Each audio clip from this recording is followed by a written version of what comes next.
Hello everyone. तो देखो यार, वोकेबलरी के इस सेशन को आगे कंटिन्यू करते हैं और आज के सेशन में हम लोग करेंगे स्टेप 22 को स्टार्ट अपने। ठीक है, लास्ट क्लास में हम लोगों ने 21 को कंप्लीट किया था। Now we are going to start with step 22। और इस वाले स्टेप को भाई अगले वाले को जैसे हमने अच्छे से रिवाइज किया था, आई होप आप लोगों ने इसको भी ऐसे ही हम रिवाइज करेंगे, बहुत अच्छे से प्रिपेयर करेंगे। और एक और बात, जब हम इसको 21 से लेकर के 25 तक कंप्लीट करेंगे देन हम फिर एक रिवीजन वीडियो भी बनाएंगे। ठीक है, और इस पर्टिकुलर सीरीज में हम एक बार स्टेप 40 तक करेंगे। लास्ट वाले स्टेप के लिए यार काफी लोगों ने बोला था सर इसमें रूट वर्ड को डेवलप कर देना, तो देखो कुछ टाइम बाद ना हम रूट वर्ड वाले पे भी अपने लेक्चर को स्टार्ट करते हैं। ठीक है, चलो। तो स्टेप 22 का अगर हम पहला वर्ड देखें तो पहला वर्ड इसमें कौन सा आया है? एप्रोबेशन आया है। अब देखो यार, एप्रोबेशन का मतलब क्या होता है? आप लोगों ने अप्रूवल वर्ड सुना होगा, अप्रूव्ड वर्ड सुना होगा, तो उसी से एप्रोबेशन वर्ड बना हुआ है। इसका मीनिंग यहाँ पे लिख रहा है कौन सा? Official approval. अब ऑफिशियल अप्रूवल का मीनिंग क्या होता है? देखो यहाँ पे लिख रहा है कमेंडेशन। कमेंडेशन करना मतलब जैसे सिंपली यहाँ पे सेंटेंस लिख रहा है, we initiated the step with the approbation of the CM. मान के चलो अभी आपने रिसेंटली देखा ना, उत्तराखंड में जो हमारे एमएलएज हैं इनकी पेंशन को इंक्रीज कर दिया गया है ना, तो उसमें इस बात को बोला गया कि भाई जो भी उस डिपार्टमेंट वाले जिन लोगों ने उस पे काम करना है, तो उन्होंने बोला वी इनिशिएटेड द स्टेप, हमने ये स्टेप को इनिशिएट किया with the approbation of the CM. जब सीएम साहब ने इस चीज को अप्रूव किया तब जाकर के हमने इसको क्या किया? इनिशिएट किया। बात क्लियर भी नहीं हुई? ठीक है, तो पहला वर्ड पढ़ा हमने कौन सा? अप्रोवेशन। अप्रोवेशन करने का मतलब क्या होता है? किसी चीज के लिए आप क्या दे रहे हो? फॉर्मली अप्रूवल दे रहे हो, किसी चीज को कमेंट कर रहे हो, कमेंडेशन करना, उससे आप इस वर्ड को रिलेट कर लेते हो। ठीक है, सेकंड वर्ड आता है आपके पास असेंट। अब देखो यार, असेंट का मीनिंग क्या होता है? असेंट का मीनिंग होता है टू एग्री हो जाना या टू गिव इन हो जाना, टू यील्ड। अब वैसे टू गिव इन और टू यील्ड का मीनिंग क्या होता है? किसी के सामने हार मान जाना, है ना, बट फिर भी मतलब समझ रहे हो, किसी चीज के लिए फाइनली मान लेना, फोर्सफुली एग्री। रिकनसाइल वर्ड आप लोगों ने इसके लिए पहले भी पढ़ा हुआ है ना। ठीक है, अब यहाँ पे बोलता है क्या? एक्वेसिस। याद होगा हम लोगों ने ये स्टेप 2 में पहला वर्ड हमारे पास यही था, एक्वेसिस। एक्वेसिस का मीनिंग क्या होता है? टू गिव इन होता है। अब सिंपली समझना, ये लिख रहा है assenting to his demands he did as he was told. अब सिंपली समझना, अभी आपने रिसेंटली बजट तो देखा ही होगा, मतलब बिहार सरकार के लिए कितना कुछ बजट में दिया गया, तो वही वाली बात बोल रहा है कि मोदी जी ऐसा ही कर रहे हैं जैसा जैसा नीतीश बाबू उनको चलाना चाह रहे हैं। ठीक है, तो अभी तक देखो हम लोगों ने दो वर्ड पढ़े। पहला वर्ड कौन सा पढ़ा था? अप्रोबेशन। अप्रोबेशन मतलब किसी चीज के लिए फॉर्मली क्या कर देना? कमेंडेशन कर देना। दूसरा वर्ड पढ़ा हम लोगों ने कौन सा? असेंट। असेंट का मीनिंग क्या होता है? एग्री हो जाना। गिव इन आप इसको बोल सकते हैं, टू यील्ड आप इसके लिए बोल सकते हैं। चलो, थर्ड वाले वर्ड पे चलते हैं, बुरिस। अब देखो यार, ये बुरिस का मतलब क्या होता है? जो पर्सन बड़ा इल मैनर्ड होता है ना। अब इधर तुम्हें बढ़िया सा फोटो भी दिख रहा है, ये 3 इडियट वाला वो सीन तुम्हें याद है, जिसमें ये इस तरीके से उसको बोल देते हैं कि ये लड़का बड़ा बावला हो गया है ना। तो यहाँ पे लिख भी रहा है, he could sorry, how could you get me a date with such a boorish person. ठीक है, तो कहीं पे किसी पर्सन के लिए बोला जा रहा है कि यार तुमने कैसे ऐसी हिम्मत कर दी कि इसके साथ मेरे को जाने के लिए बोल रहे हो। बात समझ आई नहीं आई? या इसी मीटिंग में मंत्री साहब बोल देते हैं कि यार तुमने कैसे लड़के से भाषण दिलवा दिया। बात समझ आई नहीं आई? तो बुरिस का मतलब आपने क्या पढ़ा? इल मैनर्ड होता है। चार्लिस बिहेवियर इसको बोला जाता है। क्लाउनिस मतलब जो पर्सन बड़े क्लाउन जैसे एक्टिविटी करता है। लास्ट क्लास में शायद हम लोगों ने क्लाउन रूट वर्ड जरूर पढ़ा था, क्लाउन वर्ड पढ़ा था 21 स्टेप में, तो उसी से आप इसको रिलेट कर लोगे। अभी तक हम लोगों ने 3 वर्ड्स पढ़े। पहला वर्ड पढ़ा कौन सा? अप्रोवेशन। फॉर्मली गिव अप कर देना किसी चीज के लिए, या किसी चीज के लिए अपना क्या कर देना? रिकमेंडेशन करना, कमेंडेशन करना। सेकंड वर्ड आया था आपके पास असेंट। असेंट का मतलब एग्री होना। नाउ आया आपके पास थर्ड वर्ड। थर्ड वर्ड में बुरिस बोल रहा है। बुरिस का मतलब होता है आपके पास इल मैनर्ड, आप इसके लिए बोल सकते हैं, वहां पे यूज किया जाता है। फोर्थ वर्ड आता है आपके पास कौन सा? सर्कमलोक्यूशन।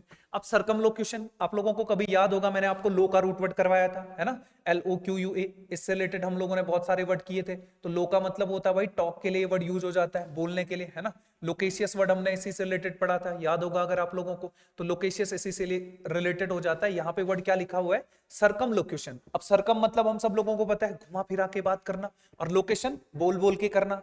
अब जैसे देखो इसमें ये भूषण भैया बोल रहे हैं, देख रहा विनोद अंग्रेजी बोल बोल के कैसे बात को घुमाया जाता है, मतलब सचिव जी को बोलता है ये वाला किस तरीके से। तो वही बात यहाँ पे बोल रहा है कि politicians are non for circumlocution. कि पॉलिटिशियंस आपसे अगर पूछा जाए कि विकास कहाँ चला गया, तो पॉलिटिशियन लोग उसको 70 साल पीछे धकेल देते हैं। तो ऐसी बात के लिए कौन सा वर्ड यूज हो जाता है आपके पास? सर्कमलोक्यूशन हो जाता है। ठीक है, चलो। फिफ्थ वर्ड आता कोपियस। अब कोपियस वर्ड पढ़ने से ही लग रहा है यार, कोपियस मतलब होता है एबंडेंट, एबंडेंट मतलब प्रचुर मात्रा में, बहुत ज्यादा। जैसे यहाँ पे देख रहे हो ना, बालक ने कितना ज्यादा इसमें लिखा हुआ है, तो इसी के लिए हम कौन सा वर्ड यूज कर लेते हैं, कोपियस वर्ड यूज कर लेते हैं। जैसे लिख रहा है एम्पेल, वर्ड भी आप लोगों ने कोपियस से रिलेटेड पढ़ा होगा। एम्पेल मतलब भी क्या होता है, बहुत ज्यादा मात्रा में जिसको बोलते हैं। जैसे लिख रहा है I always take copious notes in my history class, बोलता है कि मैं हिस्ट्री की क्लास में कैसे नोट्स लेके चलता हूँ, बड़ा कोपियस लेके चलता हूँ। आप लोगों को याद होगा क्लास 10 तक तो सब लोगों ने लगभग एसएसटी पढ़ी हुई है, तो एसएसटी में अपने को क्या करना पड़ता था, बहुत ज्यादा लिखना पड़ता था, तब जाकर के हमें मार्क्स मिलते थे। तो आपने बोला इसलिए मैं क्या करता हूं, I always take copious notes in my history class, मैं अपनी हिस्ट्री की क्लास में कैसे नोट्स रखता हूं, कोपियस नोट्स रखता हूं, दैट मींस बहुत ज्यादा मात्रा में नोट्स रखता हूं, बहुत ज्यादा किसी चीज की वैल्यू में होना, उसी के लिए हम कोपियस वर्ड का यूज कर लेते हैं। ठीक है, ठीक है। तो देखो यार, फर्स्ट 5 वर्ड को एक बार रिवाइज कर लेते हैं। पहला वर्ड कौन सा आया था, अप्रोवेशन, अप्रोवेशन मतलब कमेंडेशन कर देना, ठीक है, अप्रूवल से आपने उसको रिलेट किया था। सेकंड वर्ड आया था आपके पास कौन सा, असेंट, असेंट का मीनिंग क्या होता है आपके पास, गिव इन कर देना, टू यील्ड हो जाना, उससे आपने इसको रिलेट किया था। ठीक है, उसके बाद आपके पास थर्ड वर्ड नेक्स्ट आया था आपके पास, थर्ड वर्ड, थर्ड वर्ड आप लोगों के पास आया था कौन सा, बुरिस, बुरिस मतलब क्या हो गया, इल मैनर्ड हो गया। फोर्थ वर्ड आता है आपके पास कौन सा, सरकमलोक्यूशन, सरकमलोक्यूशन मतलब to speak in a roundabout manner, indirect way में, बहुत घुमा फिरा के बात करना। और फिफ्थ वर्ड और अभी जो हमने रिलेट किया ये कौन सा आया, कोपियस, कोपियस मतलब क्या होता है, एबंडेंट। ठीक है, चलो सिक्स्थ वाले पे चलते हैं, डेलिनेशन। अब डेलिनेशन का मीनिंग हम सब लोग समझते हैं, डेलिनेशन मतलब क्या होता है, किसी भी चीज की रूपरेखा, यहाँ पे लिखा हुआ है ना, या इसके लिए आउटलाइनिंग बोल रहा है, स्केच बोल रहा है। तो जब भी हम कोई पेंटिंग बनाते हैं, पेंटिंग से पहले उसका स्केच बनता है, उसी के लिए बोला जाता है। जैसे यहाँ पे लिख भी रहा है ना, पोर्ट्रेयल भी लिख रहा है, उसी से आप इसको रिलेट कर सकते हैं। या सेंटेंस देखना है, यहाँ पे लिखता है the treaty helped the neighbouring countries delineate what the new border would be. जैसे इंडिया और पाकिस्तान जब दो कंट्री बने थे, तो इनके बीच पहले बॉर्डर को खींचा गया था, तो वो डेलिनेशन रखा गया था, वहां से आप इसको रिलेट कर सकते हैं। जैसे यहाँ पे ये पिक्चर से आप देख भी रहे हैं कि ये 2-3 लोग मिलकर के क्या कर रहे हैं, किसी चीज को डिसाइड कर रहे हैं, पहले एक स्केच सा बना रहे हैं, एक मैप सा बना रहे हैं, तो उसके लिए हम डेलिनेशन वर्ड का यूज कर लेते हैं। सेवंथ वर्ड आता है आपके पास डिसेंबल कर देना। अब देखो डिसेंबल करने का मतलब क्या होता है, किसी को चीट करना भी इसका मीनिंग होता है। जनरली डिसेंबल का मीनिंग होता है टू प्रिटेंड, प्रिटेंड करना मतलब दिखावा करना, उसके लिए भी इस वर्ड को डिफाइन किया जाता है। जैसे लिख रहा ना, although he tried to dissemble his motive for seeing me, I knew the real reason. कि जैसे कई बार होता है ना कि अपन कुछ मतलब काफी लोग गगल्स पहन लेते हैं या स्पेक पहन लेते हैं कि दूसरा समझ ना पाए मैं क्या करना चाह रहा हूं, लेकिन फिर भी लोग उस बात को समझ लेते हैं, तो उसी के लिए बोला जाता है डिसेंबल। डिसेंबल मतलब टू प्रिटेंड करना, जैसे लोग मुखौटा लगा करके या मेकअप वेकअप करके करके मतलब एक रियलिटी को छिपा देते हैं, तो उसी बात के लिए वर्ड यूज हो जाता है डिसेंबल कर देना। ठीक है, चलो एट वर्ड इसके बाद नेक्स्ट आता है हमारे पास एम्यूलेट करना। देखो यार एम्यूलेट वर्ड बहुत इजी है, आप सब लोगों को पता है। यहाँ पे देखो आपको 2 क्रिकेटर दिख रहे हैं, एक बाबर आजम साहब दिख रहे हैं और एक कौन से, विराट कोहली दिख रहे हैं। अब इंडिया वाले तो बोलते हैं कि भाई विराट कोहली को क्या बोलते हैं, बाबर आजम एम्यूलेट करता है, कॉपी करता है। और पाकिस्तान वाले बोलते हैं कि हमारे किंग को तुम्हारा किंग कॉपी करता है। तो अब जो सही हो जो गलत हो वो देखी जाएगी। Being an Indian you people do know that it Virat Kohli is superb, है ना। चलो नीचे क्या बोलता है, he has a lot of fine qualities that I try to emulate. आपने देखा होगा काफी जो यंग क्रिकेटर्स हैं सारे विराट कोहली को फॉलो करते हैं, उनकी फिटनेस को, उनके खेलने के स्टाइल को, उनके एनकरेजमेंट को। तो उसी बात के लिए एम्यूलेट बोलना, इसके लिए बोलता है to try to equal or to be like, usually throughout imitation, किसी की कॉपी करना, वहां पे आपके पास इमिटेट वर्ड यूज हो जाता है। और उसी के लिए हमने कौन सा वर्ड पढ़ा, एम्यूलेट वर्ड पढ़ा। तो एम्यूलेट मतलब फॉलो करना, उससे आप इसको रिलेट करोगे। नाइन्थ वर्ड आता है आपके पास फिकल। अब देखो फिकल का मतलब क्या होता है, आप लोगों ने एक वर्ड पढ़ा होगा कभी कैप्रिशियस, या आप लोगों ने एक वर्ड पढ़ा था मर्क्यूरियल। और कैप्रिशियस और जो मर्क्यूरियल होते हैं ना, ये दोनों के दोनों वर्ड जब भी आपने पढ़े, दोनों का मीनिंग क्या हो जाता है आपके पास, सडन चेंज, जल्दी से चेंज हो जाना। जैसे आप यहाँ पे पिक्चर देख रहे हो, यहाँ पे 2 लूडो के डाइस आपको दिख रहे हैं, है ना। ये जनरली क्या होता है कि तभी 6 आएगा, तभी 2 आएगा, तभी 1 आएगा, कुछ भी आ सकता है। तो ये बड़ा क्या होता है, फिकल गेम है। तो उसी से आप इसको रिलेट करते हो। तो यहाँ पे अनस्टेबल लिख रहा है, इनकॉन्स्टेंट लिख रहा है, मर्क्यूरियल लिख रहा है। या सेंटेंस की आप बात करोगे तो लिखता है because of her fickle behaviour he had little trust that she would continue to love him. कि बोल रहा है कि उसका जो बिहेवियर है बड़ा कैसा, फिकल है। फिकल मतलब अभी चेंज हो जाता है, तो उसी बात के लिए वर्ड यूज किया जाता है। तो फिकल मतलब आपने कैप्रिशियस रखा। मर्क्यूरियल वर्ड आप लोगों ने इसके लिए पढ़ा हुआ है। मर्क्यूरियल मतलब भी क्या होता है, क्विक चेंजिंग। कभी हम लोगों ने इस वर्ड को किससे रिलेट किया था, मरकरी से रिलेट किया था। ठीक है, 10th वर्ड आता है आपके पास ग्रेविटी। अब देखो यार, ये ग्रेविटी का मीनिंग क्या होता है आप लोगों ने देखो, एक ग्रेविटी तो हम लोगों ने उसमें पढ़ी हुई है फिजिक्स में। इंग्लिश में ग्रेविटी का मतलब होता है सीरियसनेस और इंपॉर्टेंस। अब यहाँ पे आप फ्लिप ह्यूज की फोटो देख रहे हैं, है ना, जब से इन पे बॉल लगी थी तो तब से क्रिकेट में कंकशन का रूल भी आया कि भाई अगर थोड़ी भी बॉल लगेगी तो हमको हेलमेट को चेंज करना है, तो वही वाली बात को बोलता है। The gravity of the situation was heightened by the death of the cricketer, कि भाई जो हेलमेट की ग्रेविटी है ना, उसकी सीरियसनेस को कब नापा गया, जब इन भाई साहब की डेथ हो गई थी या ये पास्ट अवे हो गए थे, तो उसके बाद इस बात पे स्टेप लिया गया। ठीक है, तो ग्रेविटी मतलब सीरियसनेस या इंपॉर्टेंस से आप इस वर्ड को रिलेट कर लोगे।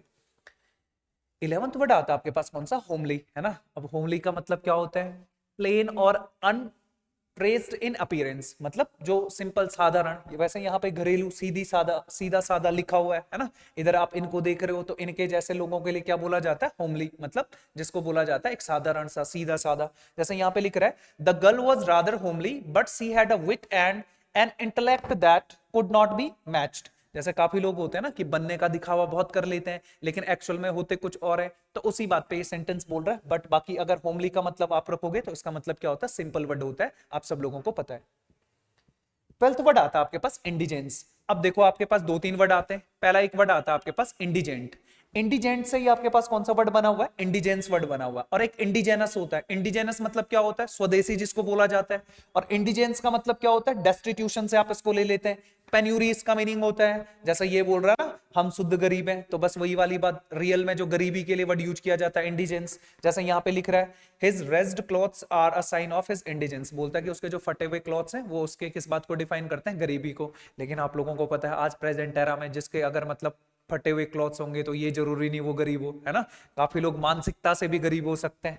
बात समझ आई नहीं आई, चलो 13th वाले वर्ड पे यूज करते हैं। 13th वर्ड आता है आपके पास जिंगोइस्ट। अब जिंगोइस्ट मतलब क्या होता है एक बार समझते हैं। ये बोलता है एन एक्सट्रीम पैट्रियट, और पैट्रियट मतलब क्या होता है, जिसमें देशभक्ति की ना बहुत ज्यादा भावना होती है। या यहाँ पे बोल रहा है usually calls for a belligerent foreign policy, मतलब अब जो फॉरेन पॉलिसी के क्या होता है, बेलिजरेंट, बेलिजरेंट मतलब उसके खिलाफ होता है, लड़ाकू होता है। बेल रूट वर्ड यहाँ पे आ रहा है, बेली रूट वर्ड, करेंगे हम इसको किसी क्लास में। शोविनिस्ट यहाँ पे लिख रहा है, नेशनलिस्ट यहाँ पे लिख रहा है। जैसे देखो कैसे बोला, the जिंगोइस्ट was in the streets loudly urging the public toward aggression against the foreign power। जैसे यहाँ पे मंगल पांडे जी की फोटो दिखा रहा है, तो आप लोगों को पता है 1857 के लिए जो भी मतलब रिवोल्ट किया था उसमें शायद इनका बहुत ज्यादा मतलब एक अपने आप में योगदान था, तो उसी बात के लिए बोला जाता है कि Mangal Pandey is known as a jingoist of India. India के कैसे थे, मतलब बहुत ज्यादा पैशनेट नेशनलिस्ट लीडर थे, या नेशनलिस्ट आप इसको इनको बोल सकते हैं एक्सट्रीमिस्ट तरीके से, तो उनके लिए यूज किया जाता है। ठीक है, तो आप लोग समझ गए कि इनके लिए क्या बोला जाएगा, नेशनलिस्ट। जिंगोइस्ट मतलब जो इस पर्सन में देशभक्ति की बहुत हाई क्वालिटी होती है, हाई भावना होती है, उसके लिए यूज किया जाता है। 14th बहुत इजी वर्ड है, माइग्रेटरी। आजकल आप लोगों ने माइग्रेटरी वर्ड बहुत बार सुना है ना। तो माइग्रेशन ये लोग करते ही हैं, ये पक्षियां भी करते हैं, इंसान भी करता है। बट यहाँ पे एक वर्ड आया यार बहुत अच्छा सा, कौन सा, वेंडरिंग। अब वेंडरिंग वर्ड कहां से बना हुआ है, वेंडरर आप लोगों ने सुना होगा। जो लोग मतलब वेंडरर होते हैं, मतलब वो छोटे आप लोग समझ रहे हो जैसे सब्जी वब्जी बेचते हैं वो ठेले पे, तो उनको वेंडर बोला जाता है। वेंडर वहीं से वेंडरिंग मतलब घूम फिर के आना, इसी के लिए माइग्रेटरी वर्ड से रिलेट कर रहा है। जैसे लिख रहा है the migratory whooping cranes always return to Padre Island, तो बस उसी की बात कर रहा है कि भाई जो आपके पास काफी बार वो उसी आइलैंड पे आकर के लौट गए, या पक्षियों के साथ ये बहुत बार यूज हो जाता है। तो माइग्रेटरी इजी वर्ड है, ये करने की रिक्वायरमेंट नहीं है। 15 बहुत अच्छा वर्ड है, ऑब्फ्यूस्केटिंग। अब ऑब्फ्यूस्केटिंग रिमार्क्स होते हैं। ऑब्फ्यूस्केटिंग मतलब क्या होता है, मेकिंग अनक्लियर, किसी भी चीज के बारे में अनक्लियर होना या कंफ्यूजिंग होना। ये भाई साहब देखो है ना क्या लिखा हुआ है यहाँ पे, इन्होंने लिखा कि आफ्टर लॉकडाउन उठो बेटा स्कूल जाना है। ठीक है, ये सोच ये स्कूल क्या होता है, तो बस वही वाली बात है। जैसे बहुत दिन आप लोगों को याद होगा, और आप लोगों में से काफी लोग कोविड के टाइम में जिन्होंने 11 12th किया होगा या 9 10th किया होगा, ऐसा भी पॉसिबल है। तो जब हम उस गैप के बाद अगर स्कूल गए होंगे तो कुछ दिन ऐसा ही लगा होगा ये स्कूल स्कूल क्या होता है। तो वही वाली बात, ऑब्फ्यूस्केटिंग कैसे होता है, सेंटेंस से हम इसको ज्यादा अच्छे से समझ पाएंगे। यहाँ पे लिख रहा है his speech was obfuscating because it made people concentrate on irrelevant issue. जैसे कई बार होता है ना ऑब्फ्यूस्केटिंग रिमार्क्स होते हैं कि मैं बताना कुछ चाहता हूं लेकिन सामने वाला उस बात को समझ नहीं पा रहा, तो उसी के लिए ऑब्फ्यूस्केटिंग रिमार्क्स बोला जाता है। कंफ्यूजन से भरा हुआ, एम्बिगस आप लोगों ने पढ़ा है, एम्बिग्विटी आप लोगों ने इसके लिए वर्ड पढ़ा है, एब्स्ट्रूज वर्ड आप लोगों ने पढ़ा है, क्रिप्टिक वर्ड आप लोगों ने पढ़ा है। तो इससे आप इस ऑब्फ्यूस्केटिंग वर्ड को क्या कर लोगे, रिलेट कर लोगे। ठीक है, चलो 16th वर्ड पे चलते हैं, प्रोक्लिविटी। अब प्रोक्लिविटी का मतलब क्या होता है, इंक्लिनेशन होता है, टेंडेंसी होता है। वैसे यहाँ पे ना प्रोपेंसिटी वर्ड भी इसके लिए यूज किया जाता है। इस वर्ड को हम पेंचेंट पढ़ते हैं, काफी लोग इसको पेंसा भी पढ़ते हैं, दोनों वर्ड बिल्कुल सही है। या लीनिंग जिसको बोला जाता है, जिसमें इंटरेस्ट है, जैसे मैंने बोला your inclination lies in cricket, किसी का इंक्लिनेशन क्रिकेट में है, किसी का हॉकी में होगा, किसी का फुटबॉल में होगा, किसी को इनकम टैक्स में इंस्पेक्टर बनना है, तो किसी को सीजीएसटी इंस्पेक्टर बनना है, किसी को दिल्ली एसआई बनना है। तो सारे के सारे लोगों की प्रोक्लेविटी पे डिपेंड करता है, इंटरेस्ट पे डिपेंड करता है। यहाँ पे सेंटेंस क्या लिख रहा है, most immigrants because they are anxious to succeed have a proclivity for hard work. तो काफी बार होता है ना, जो भी मतलब इमिग्रेंट्स होते हैं, या भाई हमको किसी भी फील्ड में अगर आगे जाना है तो हमें किस चीज के लिए होना चाहिए, हमारे जो इंक्लिनेशन है या जो हमारी प्रोक्लिविटी है हार्ड वर्क के लिए जरूर होनी चाहिए। यहाँ पे आप 3 इडियट के फरहान को देख ही रहे हैं ना, ये बोलता है अब्बा नहीं मानेंगे, बोलता है कि भाई इसको फोटोग्राफर बनना होता है, तो इसका इंक्लिनेशन किस में होता है, फोटोग्राफी में होता है, तो आगे जाकर के भाई अच्छा बनता है मूवी के अकॉर्डिंग। ठीक है, 17th पे चलते हैं, प्रोस्ट्रेशन। अब ये प्रोस्ट्रेशन का मतलब समझना है ना, प्रोस्ट्रेशन का मीनिंग क्या होता है, ये बोलता है stretching out due to the lacking vitality. अब विटलिटी मतलब कैपेबिलिटी, या जिसको बोला जाता है उत्साह, पैशन जिसको बोला जाता है। अब यहां पे इसके लिए इसने क्या लिखा हुआ है, लैकिंग विटलिटी। जब ना किसी चीज इंसान में थोड़ा सा जिसको बोला जाता है ना, थोड़ा सा मतलब एक्टिवपन कम हो जाता है, एक्टिवनेस कम हो जाती है, वहां पे यूज होता है। जैसे लिख रहा है during late summer football practices players sometimes suffer from heat prostration. तो मतलब बहुत ज्यादा गर्मी पड़ने से ना काफी बार हमारा कुछ करने का मन नहीं करता है, खेलने का मन नहीं करता है, या पढ़ने का मन नहीं करता। उसी की बात कर रहा है। इधर जेठालाल जी की फोटो लगा रहा है, भाई को सोना बहुत पसंद है ना, ठीक है। 18th आता आपके पास रिकैल्सिट्रेंट। अब रिकैल्सिट्रेंट का मीनिंग समझना, रिकैल्सिट्रेंट स्टबर्न जिसको बोला जाता है, मतलब जिद्दी। जैसे कई बार मैं तुम लोग को बोलता हूं कि भाई पढ़ लो, रीडिंग करो, रीडिंग करो, रीडिंग करो, लेकिन तुम भी है ना कि ये काम तो मैं हरगिज नहीं करूंगा, जैसे भाई बोल रहे हैं, तो तुम लोग भी यही सोचते हो, है ना। चलो नहीं यार, बहुत सारे स्टूडेंट नहीं सोचते। Recalcitrant students are usually tardy, do not complete class assignments and disrupt class. तो ये आप लोगों ने देखा ही होगा, आप लोग भी स्कूल्स में काफी लोग ऐसे रहोगे जिन्हें बड़ा मजा आता होगा ऐसे करने में, है ना। बट यार यहाँ पे रिकैल्सिट्रेंट नहीं करना है, क्योंकि you people don't know that it. भाई यहाँ पे अगर उस चीज के लिए स्टबर्न होंगे तो कहीं ना कहीं हमारे लिए वो नेगेटिव है। चलो 19th वाले पे चलते हैं, रेजोल्यूट। अब रेजोल्यूट वर्ड तो आप सब लोगों को आता है, अगर नहीं आता है तो ये मनोज कुमार जी से आप लोग सीख सकते हैं कि इन्होंने एक आईपीएस बनने के लिए कितनी ज्यादा मेहनत करी, हार नहीं मानूंगा वाली बात, है ना। तो इसको बोला जाता है स्टीड फास्ट, आप इसको बोल सकते हैं। जैसे लिख रहे हैं, Manoj Kumar has been selected by the UPSC because he is a resolute man who set his mind on a goal and followed through with it. तो बात सही है यार, हम लोगों को भी अपने ड्रीम के लिए बड़ा क्या होना चाहिए, रेजोल्यूट होना पड़ेगा। कई बार मन करेगा कि नहीं पढ़ना है, still we have to focus on this particular thing, हमको उस पर्टिकुलर थिंग पे फोकस करना ही पड़ेगा यार। ठीक है, ठीक है। तो रेजोल्यूट मतलब भी हम लोगों को पता चल गया, दृढ़ जिसको बोलते हैं। आप इसके लिए स्ट्रीट फास्ट आप इसके लिए लिख सकते हैं। बाकी करेक्टराइज बाय अ डिसाइडेड पर्पस, आप उससे इसको डिफाइन कर सकते हैं। ठीक है, रेजोल्यूशन से ही रेजोल्यूट वर्ड बना हुआ है, आप लोगों को पता है। 20 वर्ड आता है आपके पास, सेक्टेरियन। अब सेक्टेरियन रिमार्क्स कैसे होते हैं, आप लोगों ने ना एक वर्ड सुना होगा, जनरली हम उस वर्ड को बहुत बार यूज करते हैं। जैसे आप लोगों ने यहीं पे नैरो माइंडेड वर्ड लिखा है, या आप लोगों ने कई बार सुना होगा कि हम लोग किसी भी चीज के लिए ना एक सोफिस्टिकेटेड वर्ड आप लोगों ने सुना होगा, या सेक्युलर वर्ड सुना होगा। ठीक है, सेक्युलर मतलब जो किसी भी बात को थोड़ा सा लीनियंसी के तरीके से ले, उसको बोला जाता है। सेक्टेरियन वर्ड होता है अफेक्शन विद एक्सट्रीम बिलीफ्स, मतलब जिसके बिलीफ्स क्या होते हैं, बहुत ज्यादा हाई होते हैं। जैसे यहां पे लिख भी रहा है सांप्रदायिक, a member of a sect. ठीक है, या सिंपली इसको डिफाइन करना, नैरो माइंडेड जिसको बोलते हैं। जैसे लिखेगा, their sectarian beliefs marked them as a being extremely narrow minded. जैसे यहां पे ना कुछ वुमेन की पिक्चर दिखाई गई है, और स्पेशली ये तालिबान मतलब अफगानिस्तान के कंट्री से रिलेट कर रही है। अभी आपने जब से वहां पे तालिबान ने रूल करना स्टार्ट किया है, तो काफी बार वुमेन की एजुकेशन पे, वुमेन के वर्क पे इन्होंने कंट्रोल करने की कोशिश की है। तो इसलिए इन लोगों को कैसा दर्जा दिया गया, they all are known as sectarian, कि नैरो माइंडेड है। अब नैरो माइंडेड का मीनिंग आप लोगों को पता ही है ना, लैकिंग सोफिस्टिकेशन इसको बोला जाता है, अनसोफिस्टिकेटेड भी इसको बोल देते हैं, तो वहां पे यूज हो जाता है। 21 वर्ड आता है स्टालवर्ट, है ना। अभी अब रिसेंटली आप लोगों ने देखा, दिल्ली इलेक्शन जब से मतलब बीजेपी जीती है, तो भाई Modi ji known as stalwarts, है ना, उन्हीं के लिए बोला जाता है। जैसे बोलते हैं, one who supports a cause with firm partisanship, या आप इसके लिए रेजोल्यूट लिख सकते हैं, अभी हमने थोड़ी देर पहले पढ़ा था। स्ट्रॉन्ग भी इसके लिए बोला जाता है, कई जगह स्टालवर्ट का मतलब स्ट्रॉन्ग एंड हेल्दी भी होता है ना। जैसे यहां पे लिख रहा है, Modi ji with his visionary leadership has emerged as one of the stalwarts of Indian politics. तो ये तो है ही भाई, है ना, तो वहां पे इस तरीके से यूज हो जाता है रेजोल्यूट, स्ट्रॉन्ग, या आप इसके लिए क्या भी बोल सकते हैं, हेल्दी एंड स्ट्रॉन्ग, उस तरीके के केस के लिए वर्ड यूज किया जाता है। 22 वर्ड आता है टैसिट। अब ये वर्ड तो मैं तुम्हें बहुत बार समझा चुका हूं कि भाई अगर मान के चलो छोटा बच्चा है और मम्मी है, मम्मी ने छोटे बच्चे को आंखों से ही इशारों में बता दिया कि ये चीज नहीं छूनी है, तो बेटा समझ गया कि ये काम नहीं करना है, तो वो कैसी अंडरस्टैंडिंग होती है, टैसिट अंडरस्टैंडिंग होती है। जैसे यहाँ पे गांधी जी बोल रहे हैं मैं इस गंभीर विषय पर चुप्पी साधना पसंद करूंगा, तो भाई टैसिट अंडरस्टैंडिंग है ये कि समझ गए कि इस पे बोलना सही नहीं रहेगा, है ना। जैसे लिखता है we have a tacit agreement that the goods are delivered only after payment is made. तो बोला कि ये कैसा है, टैसिट अंडरस्टैंडिंग है कि कहीं पे भी कि भाई जब पैसा दिया जाएगा तभी सामान आएगा, उसी के लिए बोलते हैं, ठीक है। नॉट स्पोकन या इम्प्लिसिट रिमार्क्स होते हैं, हाँ ये पॉइंट भी बहुत अच्छा है, इम्प्लिसिट रिमार्क्स होते हैं मतलब जो अनकहे होते हैं वहां पे भी यूज हो जाता है आपके पास, ठीक है। 23rd वर्ड आता है ट्रांसेंडेड। अब ट्रांसेंडेड का मतलब समझना, देखो ट्रांसेंडेड का मीनिंग क्या होता है, सिंपली सेंटेंस से समझना। ये बोलता है the best films are those which transcended national और कल्चरल बैरियर्स, जो नेशनल और कल्चरल बैरियर से ऊपर की बात करे। बात समझ आएंगे। जैसे यहाँ पे कश्मीर फाइल्स को इन्होंने फोटो में लगाया, तो द कश्मीर फाइल्स मतलब उन्होंने हिम्मत करी ये सब बताने की, तो उस बात के लिए यूज हो जाता है। जैसे एक्सीडेड यहाँ पे लिख रहा है, या surpassed, to go further, to make better के लिए भी ट्रांसेंडेड वर्ड यूज हो जाता है, ठीक है, ठीक है। 24th वर्ड आता है आपके पास वर्चुअस। अब अगर आप ये वर्चुअस की बात करोगे तो वर्चुअस मतलब होता है जो पर्सन क्या होता है, हैविंग एक्सीलेंट मोरल्स और राइटियस, जिसमें बहुत सारे मोरल्स होते हैं, मॉरलिटी जिसकी बहुत हाई पे होती है उसी के लिए बोला जाता है। जैसे यहाँ पे लिख रहा है one would expect nuns to be very virtuous, जो नन्स होते हैं जो भी मतलब लोगों की हेल्प करते हैं, नन्स मतलब आप लोग समझते ही हो, तो उससे आप इसको रिलेट कर लोगे, ठीक है। इजी वर्ड था, आ जाता है। 25 वर्ड आता है आपके पास विट्स। अब विट्स कर देने का मतलब तेज करना, शार्पन करना। इधर आप इनको देख रहे हो कि भाई जब भी कहीं पे अगर खाना आता है तो खाने की खुशबू से ही हमारी क्या होती, एपेटाइजिंग विट्स क्या हो जाती है, बहुत ज्यादा तेज हो जाती, बहुत ज्यादा शार्प हो जाती, वहां पे विट्स वर्ड आपका यूज हो जाता है, ठीक है, ठीक है। तो लिख रहा है the smell of the fresh bread always whets my appetite, मेरी एपेटाइट को क्या कर देती है, तेज कर देती है, शार्पन कर देती है, वहां पे यूज हो जाता है, ठीक है। तो बाकी देखो यार, यहाँ पे हमारा स्टेप 22 कंप्लीट हुआ। अगर आपको अच्छा लगे तो प्लीज डू लाइक शेयर, और लर्न जरूर करना, लाइक शेयर तो बाकी बात की रही, ठीक है, ठीक है।